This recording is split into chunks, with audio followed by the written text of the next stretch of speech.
ठीक है। हाँ, जिनके पास आई कार्ड वगैरह नहीं है वो बैच नहीं कर सकेंगे। आपकी बैच के लिए सवेरे 7 बजे मेन गेट पे चेक पोस्ट लगाने वाला हूँ मैं। मतलब जो बच्चे 7 सवा 7 के बाद आएंगे उनको आने नहीं दिया जाएगा, टाइम दे देंगे अपन। 1 तारीख से सब बातें होंगी। 9 बजे 10 बजे वहाँ पर कोई बाहर से अंदर आ नहीं सकता। वो लाइब्रेरी में आ रहा नहीं आ रहा, वो आई कार्ड चेक करेंगे उसका। तो ये थोड़ा सा उसके लिए मैं एक नया एम्प्लॉय रख रहा हूँ जो सवेरे 6:30 पौने 7 बजे गेट के पास में खड़े रहेंगे। ठीक है। और मुझे पता है आपकी बैच कब होती है, 9 बजे 10 बजे, फिर बच्चे कब आते हैं बैच करने के लिए। तो 9 बजे जो आएंगे, अभी बायो का बैच आपका पहले डाले अपन ने, ठीक है। थोड़ा ऊपर से साउंड कम कर दे बेटा, थोड़ा कम कर।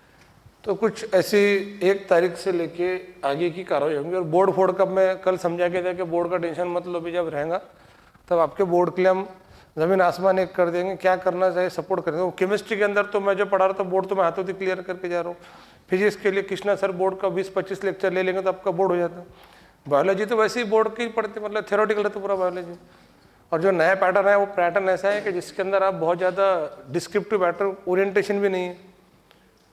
तो जिसका टेंशन है नहीं उसका टेंशन लेके नीट और जेईई की पढ़ाई डिस्टर्ब क्यों कर रहे हैं, है ना। तो अभी सिर्फ नीट की पढ़ाई पे फोकस करो जो अपना कल डिसाइड हुआ था। तो अभी मैं केमिकल काइनेटिक्स के जो थ्योरी का पोर्शन बाकी था वो बता देता हूँ।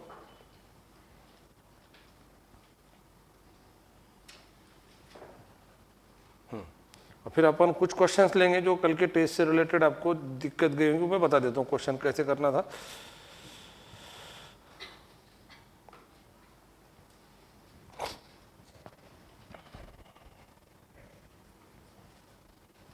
और ये जो 2 जनवरी से अपन टेस्ट सीरीज स्टार्ट करें ना, तो उसका मैं डेमो दूंगा आपको कि उसके आपको सॉल्यूशन पेपर कैसे मिलेंगे। ठीक है। तो आपको सॉल्यूशंस पेपर मिलने वाले हैं उसके, यानी क्वेश्चन और एक्सप्लेनेशन पेज।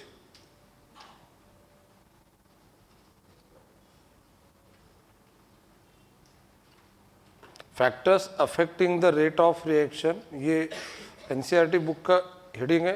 यहाँ से मैं शुरू करता हूँ। पहले कौन कौन से फैक्टर्स रेट ऑफ रिएक्शन को अफेक्ट करते हैं।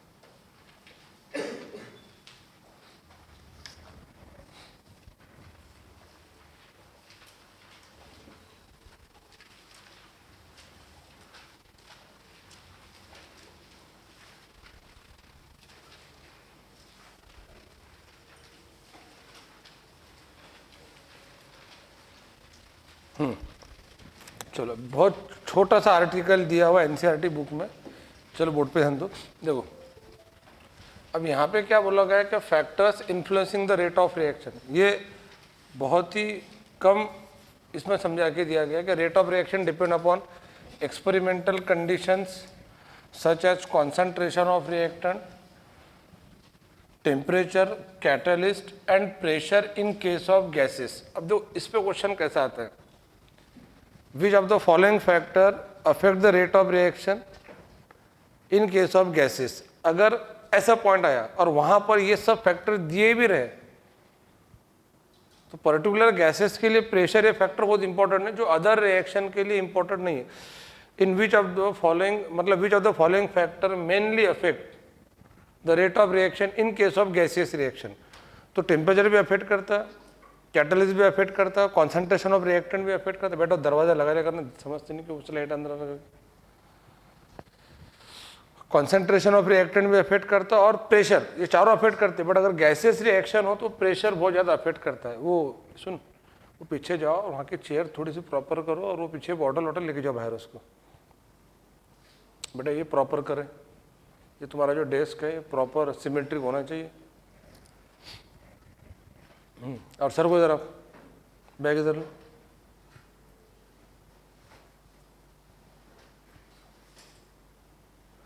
ये फर्स्ट जो बेंच है ना ये प्रॉपर सिमेट्रिक दिखना चाहिए। प्रॉपर करो इसको, आगे सर का थोड़ा सा ये इधर वाला, और उसके हिसाब से उसको एडजस्ट करें। हाँ चल ठीक है। तो जो अपना रेट ऑफ रिएक्शन है ये 4 फैक्टर अफेक्ट करते हैं। बट एक बात बताऊँ मैं आपको, कल के टेस्ट में क्वेश्चन था जो मैंने टाइम पे निकाल लिया था, है ना, वो था टेम्परेचर। टेम्परेचर कैसे अफेक्ट करता है, इस पर बहुत अच्छे अच्छे क्वेश्चन आते हैं। तो टेम्परेचर का अफेक्शन ऐसा होता है कि जब भी rate of reaction 10 degree Celsius से बढ़ता है, टेम्परेचर 10 डिग्री सेल्सियस से बढ़ता है, बिहाइंड पर rise in 10 degree Celsius temperature, 10 degree Celsius बोलो या 10 केल्विन, मतलब डिफरेंस ऑफ 10, तो रेट ऑफ रिएक्शन जो होता है वो डबल होता है, इट इज डबल। और डबल को परसेंटेज की भाषा में 100% कहते हैं, ठीक है।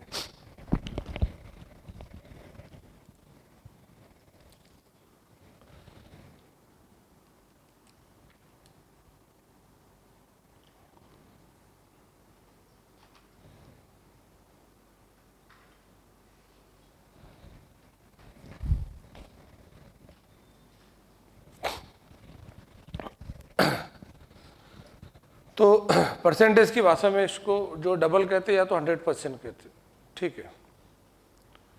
जैसे अगर मैं बोलूँ कि एक रिएक्शन को मैंने 10 डिग्री सेल्सियस पे स्टार्ट करा और मैं उसको पूछता हूँ कि भाई 100 डिग्री सेल्सियस पे उसका रेट कितना रहेगा, ये क्वेश्चन है ये। तो यहाँ पे दो बातें हैं, अगर आपको इनिशियल टेम्परेचर पे रेट दिया हुआ नहीं है तो एट दैट टाइम उसको आप 1 लेंगे, उसका आईएसओ चेक करेंगे वाइट के हिसाब से 10 डिग्री सेल्सियस के हिसाब से रेट, मतलब इनिशियल रेट दिया हुआ नहीं है तो initial rate is always taken as 1, इसको 1 लिया जाएगा।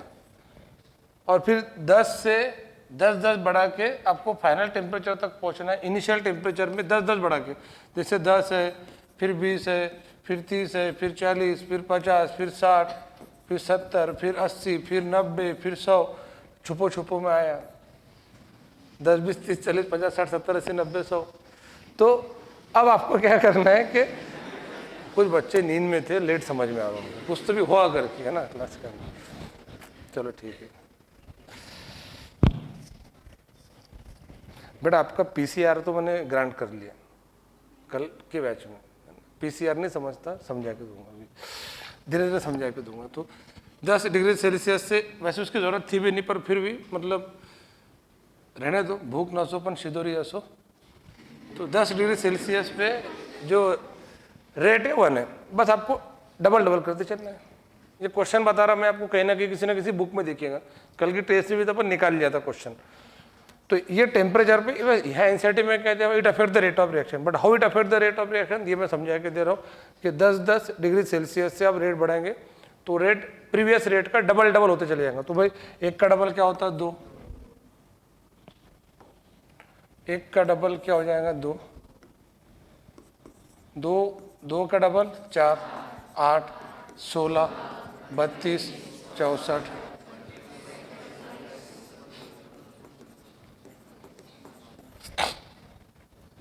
512। तो रेट रहेगा 512, ऑप्शन रहेगा 64, 128, 256, 512, ये ऑप्शन दिए रहेंगे। तो ये हो गया टेम्परेचर वाला पॉइंट। इसमें दो बातें ध्यान में रखना, नंबर वन ये कि how temperature affect the rate of reaction, तो थियोरेटिकल क्वेश्चन आएगा, मतलब बिहाइंड पर rise in 10 degree Celsius temperature rate of reaction become, तो ऑप्शन में दिया रहेगा rate of reaction become double, half, quadruple, triple, तो उसका आंसर रहेगा डबल। अब परसेंटेज में अगर डबल, ट्रिपल, हाफ ना देके ऐसे दे रहेगा 25%, 50%, 75%, 100%, तो आंसर करेगा 100%। जैसे मैंने कल आपको समझा के दिया था कि 2020 में 111 थे 700 के ऊपर और 2021 के अंदर 203 है, तो 203 का 111 के साथ रिश्ता 83% होता है, तो 83% ग्रोथ हुई। परसेंटेज कैसे निकालते पता होना चाहिए आपको, परसेंटेज निकालते कितना हुआ 211, 203 अपॉन 111, वो आएगा 0.83 मल्टीप्लाइंग में 100। और समझ में आ रहा है? तो इस तरह से ये मतलब होता है ना सॉल्व, मतलब ऐसा आपको करना होता है। तो ये परसेंटेज जो है डबल एक पॉइंट हो गया। उसके बाद में सर कैटलिस्ट, मैंने लास्ट टाइम में आपको कैटलिस्ट को काफ़ी डिटेल में समझा के दिया था। Catalyst increase the rate of reaction by decreasing the activation energy. वो अपन जो डायग्राम देखे थे जिसके ऊपर मैंने आपको 4 फार्मूले लिख के दिया था, थ्रेशोल्ड एनर्जी के 2 लिख के दिया था और rate of heat of reaction के 2 लिख के दिया था। तो थ्रेशोल्ड एनर्जी का फार्मूला ये था कि energy of reactant plus activation energy of forward reaction, या energy of product plus activation energy of backward reaction. ये एक्टिवेशन एनर्जी 2 तरह की होती है। तो जो फॉरवर्ड रिएक्शन वाली एक्टिवेशन एनर्जी होती है, अगर उसको हमने बढ़ाए तो रेट ऑफ रिएक्शन स्लो होगा, क्योंकि आपको उतना घूम के आना पड़ेगा। कैटलिस्ट क्या करता है, कैटलिस्ट जो है वो एक्टिवेशन एनर्जी को रेगुलेट करता है। मतलब कम ज़्यादा कर सकता है जिससे रेट ऑफ रिएक्शन ज़्यादा कम होगा। देखो मैं उधर कम ज़्यादा बोला, करके था ज़्यादा कम बोला। तो catalyst increase the rate of reaction by decreasing the activation energy and decrease the rate of reaction by increasing the activation energy. वो कैटलिस्ट की उस लाइन पे क्वेश्चन आता है, हर बुक में मिलेगा ये क्वेश्चन, ऐसी कोई बुक नहीं इसमें क्वेश्चन नहीं मिलेगा कैटलिस्ट वाला। और डायग्राम बेस्ड क्वेश्चन अगर आता है तो फिर आपको ये मतलब कंसेप्ट अगर सब क्लियर है तो थ्रेशोल्ड एनर्जी दी रहेंगी, एक्टिवेशन एनर्जी ऑफ रिएक्टेंट मतलब फॉरवर्ड रिएक्शन दिया रहेगा, एनर्जी ऑफ रिएक्टेंट पूछेंगे या हीट ऑफ रिएक्शन पूछेंगे, एनर्जी ऑफ प्रोडक्ट दिया रहेगा। हीट ऑफ रिएक्शन के दो फार्मूले, एक तो प्रोडक्ट माइनस रिएक्टेंट और activation energy of backward reaction minus activation energy of forward reaction minus activation energy of backward reaction. तो फार्मूले लास्ट टाइम दिए थे, टेम्परेचर का पॉइंट हो गया। सर कॉन्सेंट्रेशन ऑफ रिएक्टेंट, ये तो बहुत नेचुरल पॉइंट है कि as concentration of reactant increases rate of reaction increases. मतलब अगर कोई रिएक्शन है जिसने मुझे H2SO4 लग रहा है या HCl लग रहा है और मैंने 0.2 मोलार HCl लिया और 0.1 मोलार HCl लिया, तो देखो HCl दो है, एक 0.2 मोलार है और एक 0.1 मोलार है, तो ज़्यादा रेट किस में रहेगा? तो 0.2 मोलार, बिकॉज यहाँ पे कॉन्सेंट्रेशन ऑफ रिएक्टेंट ज़्यादा है। रिएक्टेंट जितने कॉन्सेंट्रेटेड रहेंगे उतना रेट ऑफ रिएक्शन क्या रहेगा? ज़्यादा रहेगा। समझ में आ रहा है बेटा? देखो ये जो चौथी रो पीछे से है ना, वो जलगांव खानदेश भूसावल धुलिया, तो आप ना बीच में गैप देके बैठे, पूरा उधर सरक के बैठो और पहले पूरे चेयर ऑक्यूपाइड होना, फिर आपने बच्चों ने पीछे बैठना चाहिए। ये ऐसा बीच में ऐसा ही अंडमान निकोबार अच्छा नहीं लगता सर उधर, तो ऐसा प्रॉपर सिमेट्रिक तरीके से बैठे हो, है ना? नहीं तो ऐसा लगता है कि उसको कोई बीमारी है, कर क्या बैठने के बाजू में उसके करके, ऐसा अजीब लगता है बिल्कुल। तो ये ऐसा बीच में एक चेयर खाली, ये उधर, ये तुम्हारे मतलब मन की मर्जी से नहीं बैठना चाहिए, प्रॉपर तरीके से बैठना चाहिए। सर को उधर चल आगे रहे तू। और इसके बाद में ना ये जो ये एक चेयर खाली, फिर एक चेयर खाली, है ना, फिर बच्चे बीच में जिसकी मर्जी वैसे। कल से ऐसे नहीं हो, पहली रो की सभी चेयर भरी हुई हो ना, फिर दूसरी रो, फिर तीसरी रो, फिर चौथी रो। कल जिसके सामने की चेयर खाली है, शाहू देशमुख की सामने की चेयर खाली है, तो शाहू देशमुख घर पे गए फिर कल। तो अपना काम क्या है, शाहू बेटा तेरा क्या, तू सेफ बैठना है ना, तो वहाँ की चुपचाप बैठ जाना, पीछे वो चेयर जो वो पिछले देखेंगे क्या करना है। सिंपल है, अपने सामने की चेयर खाली नहीं होना बस। Same for girls and boys. कल ध्यान में रखना इस बात को, जो कल कितना अच्छा लगता है चेयर, ऐसे प्रॉपर लगते बच्चे बैठे हुए ना, बिल्कुल इंसान के बच्चे से दिखाई देते। तो ये जो फैक्टर्स है ना, दो लाइन दिए थे, बट इसमें कितने क्वेश्चन बनते हैं एनसीईआरटी बुक के अंदर। अब आप बोलेंगे सर फिर ये क्वेश्चन यहाँ पे दिया भी नहीं, तो मुझे नहीं पता यहाँ पे थ्योरी क्यों नहीं दी, पर क्वेश्चन आते पेपर के अंदर। फिजिकल केमिस्ट्री का यही रोना है कि ऐसे क्वेश्चन आते हैं, यही फिजिक्स का भी रोना है कि एनसीईआरटी बुक में भी कुछ कंटेंट दिया रहता है, बट उसके ऊपर टीचर का काम है उसको एक्सपांड करके बताना क्वेश्चन कैसे आते करके।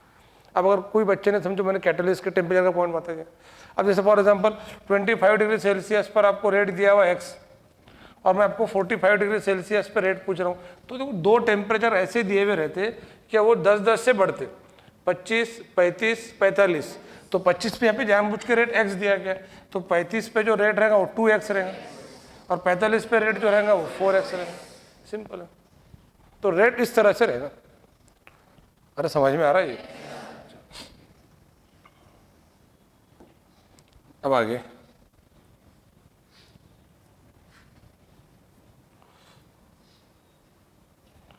Dependence of rate on concentration. देखो यहाँ पे दिया हुआ है, the rate of chemical reaction at a given temperature may depend on the concentration of one or more reactant or product. The representation of rate of reaction in terms of concentration of reactant is known as rate law. अब ये इस पर एक theoretical question आएगा NCERT book base, इस line पर एक question आता है जो ऑलरेडी डार्क करके दिया हुआ है।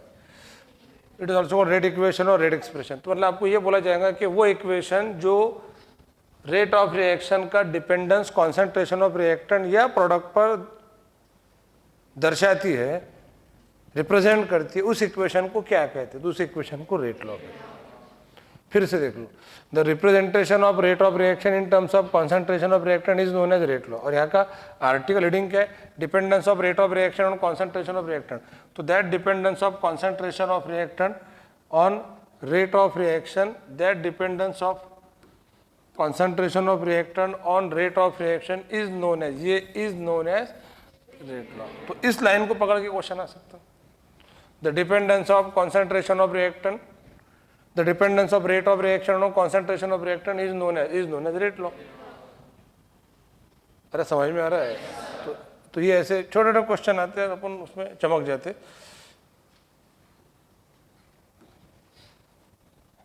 Rate expression and rate constant ये तो अपना हो चुका था। इसमें कौन सा कैटलिस्ट का पॉइंट बाकी तो वो क्लियर हो गया। रेट लॉ ये तो पॉइंट अपन ऑलरेडी डिस्कस करते। क्वेश्चन कैसे थे, order of reaction, zero order, first order, second order की यूनिट कैसे निकालना बता दिया था मैंने आपको। मॉलिक्यूलरिटी ऑफ रिएक्शन तो मैंने बताया था, number of molecule of reactant atom ion molecule taking part in the elementary reaction which must be collide simultaneously in order to bring about the chemical reaction. अब यहाँ पे मॉलिक्यूलरिटी की definition NCERT book में board में है, define molecularity, number of molecule of reactant taking part in the rate determining step of the reaction is called as molecularity of the reaction। हालांकि more accurately ऐसा होता है, number of molecule of reactant which simultaneously collide with each other। मैंने उस दिन भी आपको समझा के दिया था कि तीन मॉलिक्यूल है, जैसे कि तीन मॉलिक्यूल है और ये ऐसे कोलाइड हो रहे हैं, तो ये ऐसा कोलिजन सही नहीं माना जाएगा, वो ये ऐसे कोलाइड होना चाहिए कि एक दूसरे के टच में होना चाहिए, एक दूसरे के टच में ऐसे। तो इसलिए वो कहते हैं उसको कि साइमल्टेनियसली जो कोलाइड होगा रेट डिटरमाइनिंग स्टेप में, उसको हम कहते हैं molecularity. The number of molecule of reactant which simultaneously collide with each other in rate determining step of the reaction is called as molecularity of reaction. और कुछ ना समझे आप इतना भी लिख लें, number of molecule of reactant taking part in the reaction is called as molecular, तब भी आपको मार्क्स मिल सकते बोर्ड में, क्योंकि बोर्ड के पेपर चेक करने वाले कितने समझदार लोग हैं ये आप नहीं समझ सकते। बोर्ड का जो बच्चा भी बोर्ड को थोड़ा लाइट रखेगा और फोकस करेगा पढ़ने पे, वही बच्चा अच्छे तरीके से मार्क्स ला पाएगा, नहीं तो अटक गया आपका, है ना। यहाँ से आगे देखो ना, आपके 12वीं के बच्चे कैसे बोर्ड बोर्ड बोर्ड करते बैठे, बोर्ड करते कुछ नहीं पर बोर्ड बोर्ड। ये सब फर्स्ट ऑर्डर के एग्जाम्पल दिए हुए।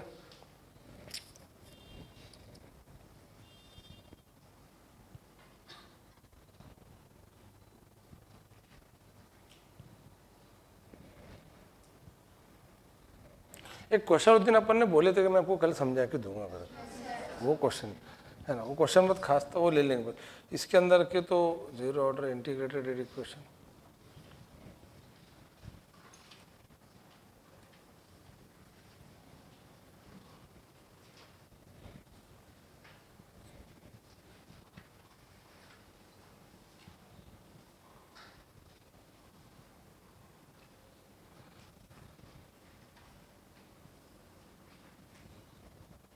देखो जरा कितने अच्छे खूबसूरत तरीके से एग्जाम्पल को छुपा के दिया जाता।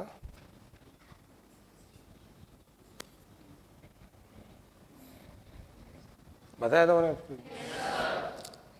ऐसे क्वेश्चन उठते। अब बच्चा जनरली समझ भी नहीं आता कि एग्जाम्पल एनसीईआरटी बुक में गए, तो मैंने थ्योरी के अंदर तो क्लियर की ना आपको, सस्ते भाव तो समझा के सब एक साथ एग्जाम्पल लेके थे अपन ने। तो thermal decomposition of H on gold surface is another example of zero order reaction. Is another मतलब पहले एक एग्जाम्पल हुआ तो डिकम्पोजिशन ऑफ अमोनिया और प्लैटिनम, वैसे वो इतने मतलब अमोनिया का डिकम्पोजिशन जीरो ऑर्डर ही जो नहीं जीरो ऑर्डर दिया है कि नहीं। अरे समझ में, in this reaction platinum metal act as a catalyst at high pressure, metal surface get saturated with gas molecule, so further change in reaction condition is enabled to alter the amount of ammonia on the surface of the catalyst, making the rate of reaction independent of its concentration।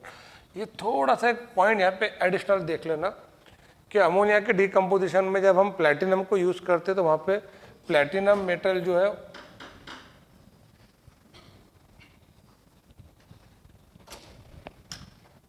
कौन है,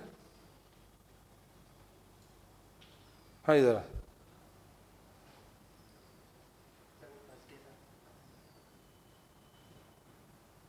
हाँ, तू repeater है ना, तू repeat करता है क्या? कब हुई एडमिशन आपकी? बैठना है बैच के अंदर, 12वीं की बैच है, रिपीटर्स की बैच 11 बजे। नहीं भी बैठना है क्या? तो रिसेप्शन पे पूछना था ना किसको, तो ये लाइब्रेरी है क्या?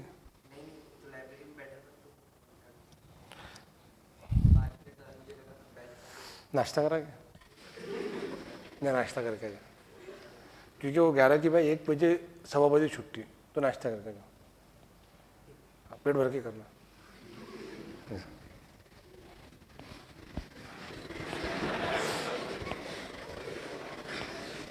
चलो ठीक है, बड़ा ज़रा सावधान पोजिशन हो जाए। तो हाँ, thermal decomposition of HN gold surface. तो ये जो पॉइंट ऊपर का है कि भाई अमोनिया का जब हम डीकम्पोजिशन करते हैं तो प्लैटिनम सरफेस पे किया जाता है, हाई प्रेशर पर metal surface get saturated with the gas molecule. ये अगर इस लाइन पे कोई खपती मास्टर है, उसने क्वेश्चन बनाया तो क्वेश्चन कहाँ से बनता बताता मैं आपको।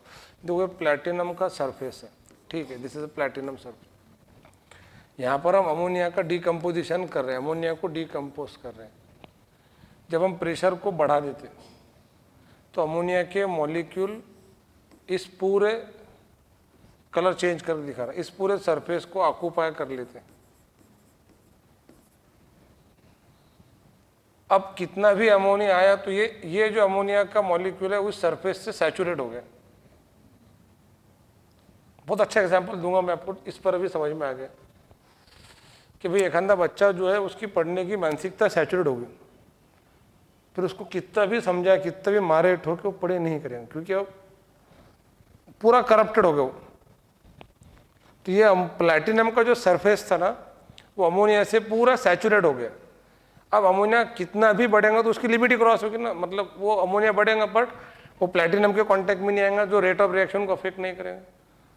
मतलब अमोनिया कितना भी बढ़ा लेंगे तब भी रेट ऑफ रिएक्शन जो है वो अमोनिया के कॉन्सेंट्रेशन से चेंज नहीं हो रहा, मतलब वो अमोनिया के कॉन्सेंट्रेशन को सैचुरेट हो गया। मतलब अब उसका ऑर्डर ऑफ रिएक्शन अमोनिया के हिसाब से नहीं बदलेगा, वो जीरो ऑर्डर पकड़ा जाएगा।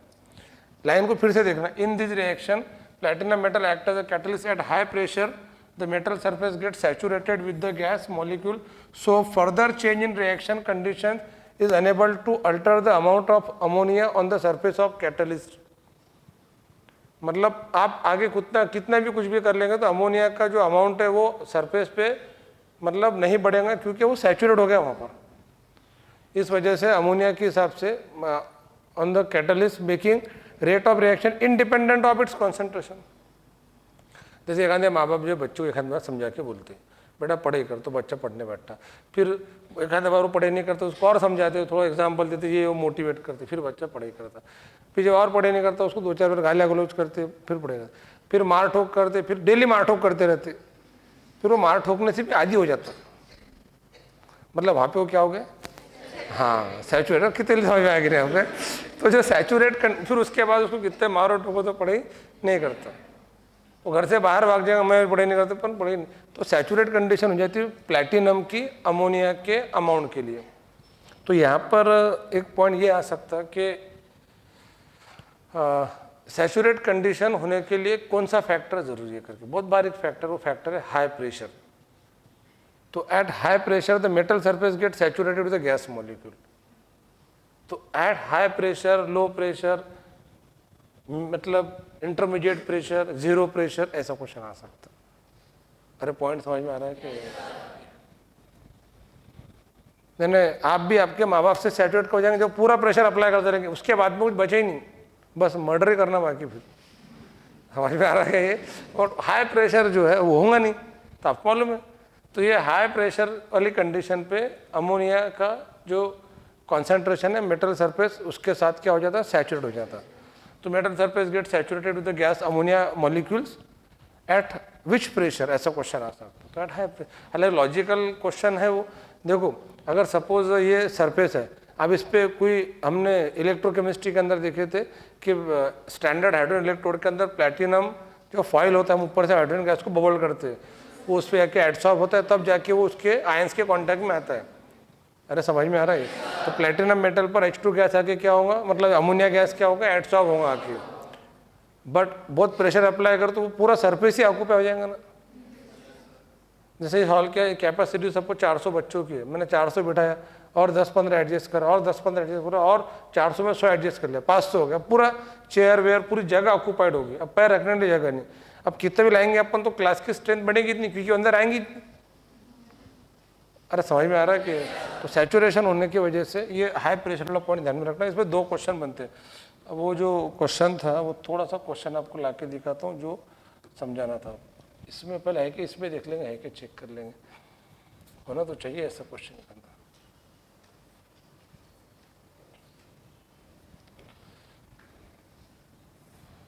ये चीज़ समझा के दिया था मैंने कि भाई ये रिएक्टेंट की एनर्जी, ये प्रोडक्ट की एनर्जी, ये नहीं, ये activation energy of forward reaction है।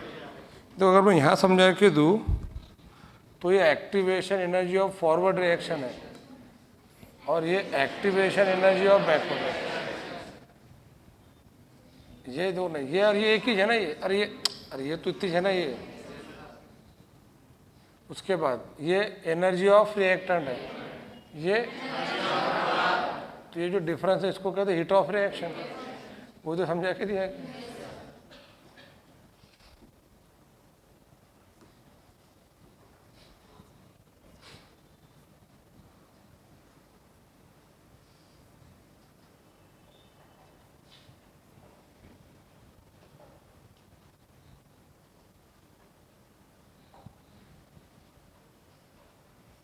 ये एक क्वेश्चन है जो पी ब्लॉक में भी आएगा आपको, ऑक्सीजन आप पढ़ेंगे तो देखना आपने कि ऑक्सीजन बनाने के लिए KClO3 को लेबोरेटरी में डिकम्पोज किया जाता और वहाँ पे MnO2 जिसको पायरोलुसाइड और भी कहते हैं, डी ब्लॉक ए ब्लॉक में आएगा ना आपके MnO2 पायरोलुसाइड और KMnO4 बनाते हो इसका यूज होता है MnO2 का, और क्रोमाइट ओर का यूज होता K2Cr2 से बनाने में। तो MnO2 जो है, और अगर आपको याद हो तो ड्राई सेल में ये डीपोलराइजर का रोल प्ले करता है, बता सकते MnO2 बारे में क्या है। तो ऑक्सीजन लेबोरेटरी में बनाने के लिए क्या किया था, पोटेशियम क्लोरेट का थर्मल डीकम्पोजिशन किया था और उस रिएक्शन में MnO2 कैटलिस्ट का रोल प्ले करता है। जैसे अमोनिया बनाते वक्त Fe को यूज करते कैटलिस्ट, और मोलिब्डेनम को यूज करते प्रमोटर, हेबर प्रोसेस। अरे समझ में आ रहा है ये। H2SO4 बनाते वक्त V2O5 को यूज करते हैं as a catalyst contact process के अंदर, और V2O5 का पर्टिकुलर रोल होता है जब SO2 से SO3 बनाना पड़ता। तो वो जो मेन रिएक्शन है सल्फ्यूरिक एसिड बनने की, उसकी मेन स्टेप है SO2 को ऑक्सीडाइज होकर SO3 बनाना, फिर SO3 बनने के बाद में ओलियम बनता, फिर ओलियम से फिर H2SO4 बनता। तो SO2 बनाने का जो प्रक्रिया होता है SO2 से SO3 बनाने की, वहाँ पर V2O5 को यूज करते हैं कैटलिस्ट। तो V2O5 use as a catalyst in the making of H2SO4, but in which process, contact process है उसमें की कौन सी स्टेप है, तो SO2 से SO3 बनाने की। तो MnO2 का रोल पूछती है, बहुत फेमस क्वेश्चन है ना। देखो, a catalyst substance which increases the rate of reaction without itself undergoing any permanent chemical change.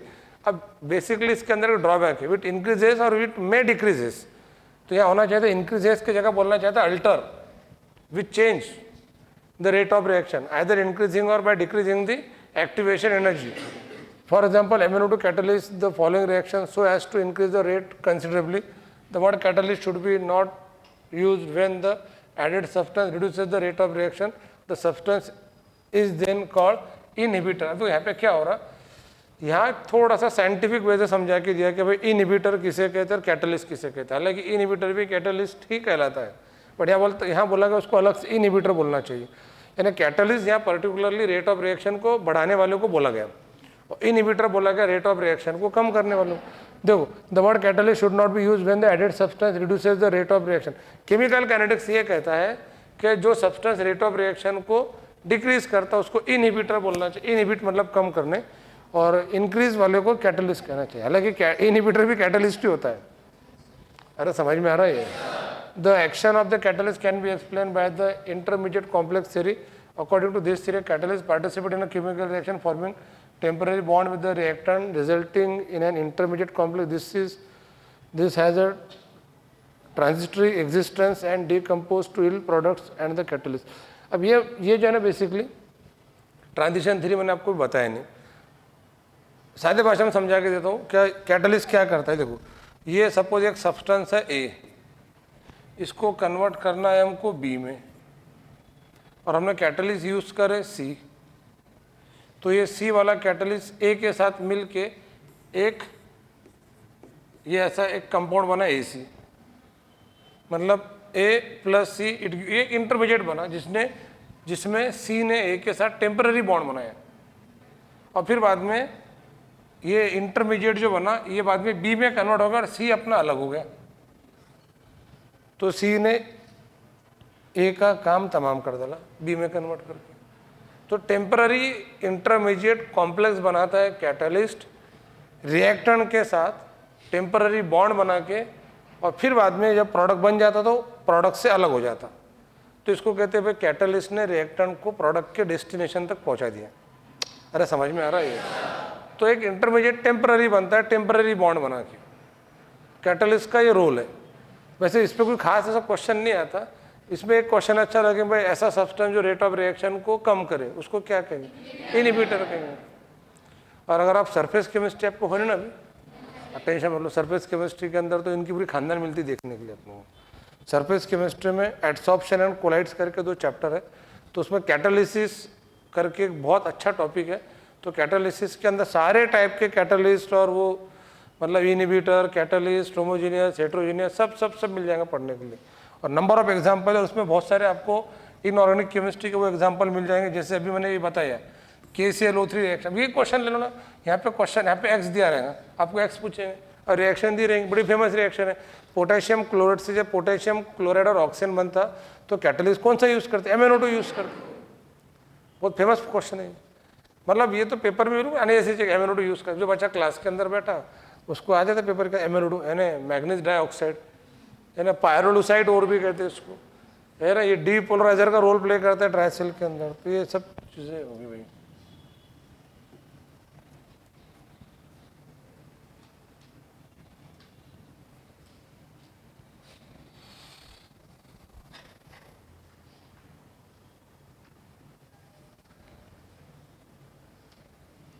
देखो मैंने शायद आपको बताया था मॉलिक्युलरिटी 3 से ज़्यादा नहीं रह सकती करके। अभी चीज़ को वहाँ तो नहीं दिया गया बट थ्योरी के अंदर समरी में दिया गया। ये चीज़ कल यश ने रिपीटर बैच को समझाया था कि कहाँ से question. Molecularity is defined only for an elementary reaction and not pseudo order reaction. Elementary reaction its values are limited from 1 to 3, whereas order can be 0, 1, 2, 3। एक बहुत ऑर्डर 0 रह सकती, फ्रैक्शन रह सकती, नेगेटिव रह सकती, 0, 1, 2, 3। तो even a fraction, molecularity and order of an elementary reactions are same. तो ये लाइन मैंने आपको बताया था कि याद करो, मैंने जब परसों के लेक्चर में लिखे थे कि भाई molecularity is equal to order for elementary reaction, और for pseudo order molecularity order same नहीं है। तो अगर आप ध्यान से एक तो मेरे लेक्चर अटेंड कर लो या तो एनसीईआरटी बुक पढ़ लो, अपन दोनों कर रहे। अब फिर भी आपको मार्क्स नहीं आ रहा फिर तो क्या करना चाहिए? मतलब आपको मतलब ये क्वेश्चन पेपर में आने वाले, मैंने बताया ना आपको। तो थोड़ा सा आप अगर खुद हो कि भी अपने लेवल पे एनसीईआरटी बुक पढ़ेंगे तो आपको समझ में आएगा कि कितना ये लाइन यहाँ दी हुई है, molecularity and order of an elementary reactions are same. अपने यही पॉइंट आपको बोर्ड पे भी लिख के दिया था कि फॉर एलिमेंट्री रिएक्शन मतलब वो रिएक्शन जिसमें मॉलिक्युलरिटी और ऑर्डर सेम उसको एलिमेंट्री कहते हैं। मतलब एलिमेंट्री रिएक्शन के लिए मॉलिक्युलरिटी ऑर्डर सेम है, और अगर सेम ना हो तो उसको सूडो ऑर्डर कहते हैं। तो अपने लास्ट लेक्चर में pseudo zero order, pseudo first order के एग्जाम्पल देखे थे। सूडो फर्स्ट ऑर्डर के एग्जाम्पल तो 2 बहुत ही फेमस है, inversion of cane sugar, acid hydrolysis of NH। ये देखे थे अपन ने?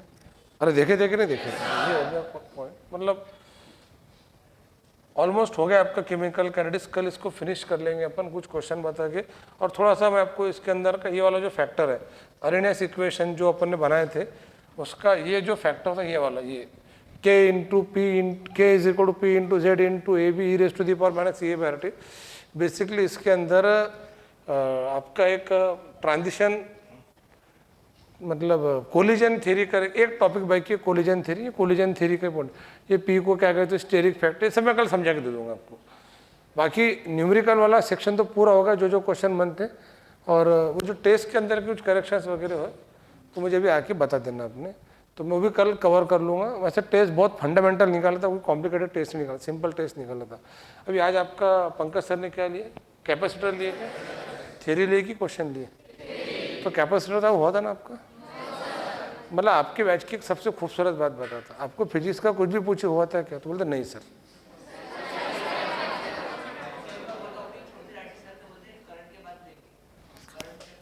कैपेसिटर तो आपको कृष्णा सर ने पढ़ाए थे ना। तो कैपेसिटर, मैग्नेटिज्म 1, मैग्नेटिज्म 2, EMI, ये जो टॉपिक है, तो मेरे ख्याल से आपका मैग्नेटिज्म बाकी था। क्या हुआ मैग्नेटिज्म? बोला ये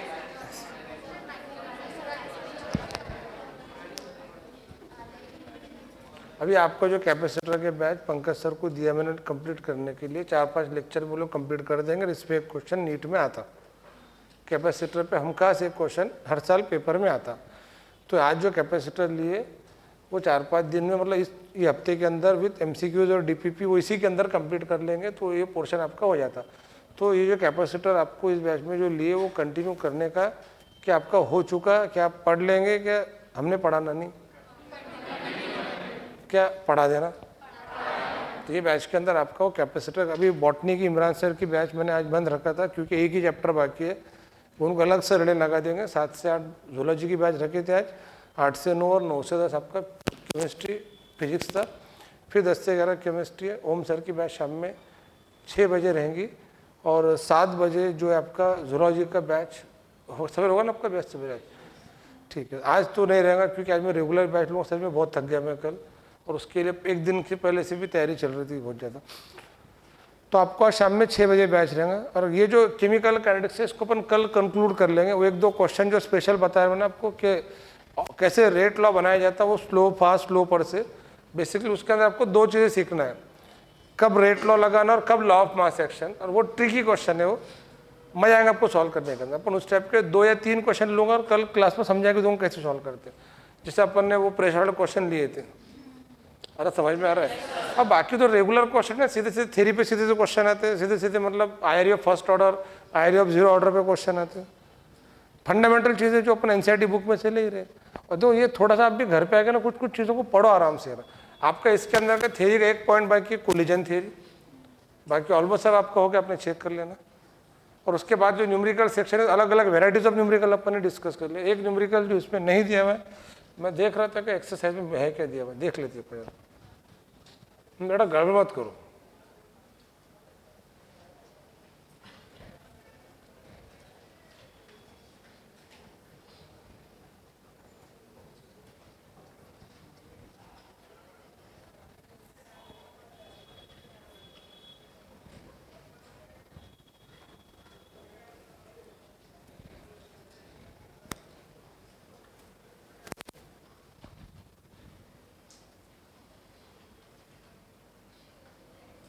देखो ये एक लाइन बताता है जो साबित करती है कि कैसे टेम्परेचर, वो जो मैंने पॉइंट समझा यहाँ पे दिया हुआ है, the rate of reaction quadruple when the temperature changes from 293 to 313। एक बात बताओ, टेम्परेचर कितने से बढ़ा? 293 से 313, 20 से बढ़ा। 293, 303, 313, आपको 10-10 से बढ़ा। तो यहाँ अगर टेम्परेचर 1 रहा होगा, रेट 1 रहा होगा, मैंने बोला इनिशियल रेट अगर दिया ना हो तो 1 लेंगे यूनिटी, तो 303 पे 2, तो 313 पे 4। सर 1 क्यों लेंगे अपन, 2 क्यों लेते? 2 ले लें, 2 लेंगे, तो ये कितना होगा 4, तो ये कितना होगा 8। तो बड़ा 4 का 1 के साथ जो रिश्ता है वही 8 का 2 के साथ क्वाड्रेपल 4 टाइम्स। तो सबसे अच्छा काम क्या, 1 लेने में पड़ता ना अपनों को, क्योंकि 1 का डबल डबल कम होता, फिर 2 का डबल, तो ये 1 पुरता रहे। तो ये लाइन देगी क्वाड्रेपल। व्हाट इट इंडिकेट, क्या वही मैंने जो समझा के दिया था, जब भी टेम्परेचर 10 से बढ़ेगा तो रेट ऑफ रिएक्शन डबल होगा। तो यहाँ टेम्परेचर 20 से बढ़ा तो 10 पे डबल होता तो 20 पे क्वाड्रेपल होगा। Calculate the energy of activation for the reaction assuming that it does not change with the temperature. अब ये एनर्जी ऑफ एक्टिवेशन पे क्वेश्चन पूछे थे क्वाड्रेपल, तो ये किस इक्वेशन से करना है ये आपको डिसाइड करना है। log to the base 10 K2 by K1, rate 2 by rate 1। Energy of activation पूछेगा ना आपको of the reaction assuming that it does not changes with the temperature. Temperature बदलने से एक्टिवेशन एनर्जी नहीं बदलती, तभी तो आप 2 अलग अलग टेम्परेचर पे एक ही एक्टिवेशन निकालेंगे। तो T2 by T1, T2 T1 दिए हुए, अरे वो मैंने इक्वेशन नहीं बताया था क्या, log to the base 10 rate 2 upon rate 1, तो rate 2 upon rate 1 is directly given 4. Final rate initial rate के 4 टाइम है तो वो 4, तो log of 4 to the base 10 that is equal to 0.6, तो log 4 का log 0.6 आता, ये मैंने आपको ऑलरेडी बताया था इसके ऊपर। फिर उधर ये अपॉन 2.303 आर, ये पूछा गया था 2.303 R into T2 minus T1 upon T2 into T1, T2 T1 सार गिवन। टेम्परेचर अगर सेल्सियस में भी दिए रहते तो केल्विन में कन्वर्ट करना पड़ता था, तो बस T2 माइनस T1 तो 313 माइनस 293 20, हाँ T2 इंटू T1 के वांदे हो जाता, वो करना पड़ेगा आपको कैलकुलेशन, वो करके ये लेके इधर सॉल्व करके अप्रॉक्सीमेट कैलकुलेशन करके सॉल्व करते आना चाहिए। मैंने इक्वेशन तो बताया था, बोर्ड का क्वेश्चन है, बहुत बड़ा क्वेश्चन है, कैलकुलेशन वाला क्वेश्चन है, पर इसमें एक जो पॉइंट समझना था कि इसमें जो रिलेशन उन्होंने समझा के दिया था आपको कि भाई टेम्परेचर 10 से बढ़ने से, वहाँ पे नहीं दिया था, यहाँ पॉइंट थ्योरी के अंदर, तो घुमा फिरा के कहीं ना कहीं मतलब आ ही जाता, तो इतना पढ़ने से अच्छा क्लास पे ध्यान दो अच्छे तरीके से जो मैं बताता हूँ, ठीक है। तो बाकी अपन कल देखेंगे, आज के लिए इतना काफ़ी। हाँ बेटा, अभी आपका जो बैच है वो शाम में 6 से 7 है, 7 से 8 आपका बैच नहीं रहेगा। वो जो कुछ बच्चे इसके अंदर, कितने बच्चे इसमें ऐसे जो बैच 3 कर रहे, फिजिक्स का डीपीपी का बैच, और वो बैच 3 के अंदर फ्राइडे और सैटरडे बैच में प्रेजेंट थे। बैच 1 आप बैच 3 कर रहे क्या? बहुत कम लगता फिजिक्स का स्कोर, फिर आपको बिलो 50 है मतलब फिजिक्स का स्कोर। तो बैच 3, बैच 2 और बैच 1 के रिशफलिंग हो सकते, जो मैं क्लास में आके खुद करने वाला हूँ या कुछ बच्चों के नाम देख के करने वाला हूँ। तो बैच 3 के अंदर हम ऐसे बच्चे रखेंगे जिनका फिजिक्स बहुत ही कमज़ोर है, उनको ज़रूरत नहीं बैच 3 बैठने की, फिर बहुत कमज़ोर है बैच 3 के अंदर बैठेंगे, जिनका ठीक ठाक है बैच 2 के अंदर बैठेंगे, जिनका अच्छा है बैच 1 के अंदर बैठेंगे, ठीक है। और बैच 3 शाम में 7 बजे रहेगा आपका, उसके अंदर रिपीटर बच्चे बता रहे थे उनको 1D हो नहीं करके उनका, और आपका हो चुका, आपका तो सब हो चुका, बोलना आपका सब हो चुका और सब नहीं हुआ, ठीक। अभी तो आपका सवेरे का कैपेसिटर का बैच ये आप तो निपट डालते आपको सिलेबस कैपेसिटर को। तो शाम में 6 से 7 और 7 से 8 आपको आना है बैच 3 वालों को, जो पहले बैठे थे उनको आना है। वो 1D वालों क्या करना है रिपीटर्स का मैं देखता हूँ, पर आपकी बैच को तो शाम में 7 बजे आना है, 6 से 7 के बाद। अरे समझ में आ रहा है क्या? तो 6 से 7 का जो बैच है आपका वो उधर रहेगा सेकंड हॉल पे ओम सर का, और 7 बजे आपको इधर आना है, ठीक है।